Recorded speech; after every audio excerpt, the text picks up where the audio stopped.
A cruel arsonist who urinated in a homeless man's possessions before she and a friend set them on fire was jailed today as their victim told of his distress. Shocking CCTV footage showed the pair talking to Roy Ransom, who had been sleeping rough outside shops on a high street in Portsmouth, Hampshire, before Nicola King urinated on his bedding. King, 23, then gave a lighter to her friend, Jerely Evans, who set fire to Mr Ransom's belongings, destroying literally everything he owns. The pair could then be seen on the footage walking away laughing as smoke started to billow from the bedding. In a statement read to the court, Mr Ransom said, "I'm homeless, everything I own was in the doorway and now most of it is gone. Ican't stress how gutted and sad I am for this loss.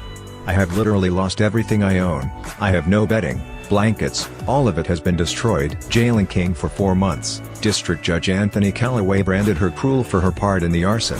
Portsmouth Magistrates Court heard the pair had initially been nice to Mr Ransom and gave him £5 for a drink, but soon became rude and he walked away from them. CCTV played in court showed Evans, 25, trying for several minutes to set light to the bedding using a lighter on April 9 this year, while King watched on and held her bag. After setting fire to the possessions, the women were then seen walking away laughing together. The court heard King also urinated on Mr Ransom's bedding.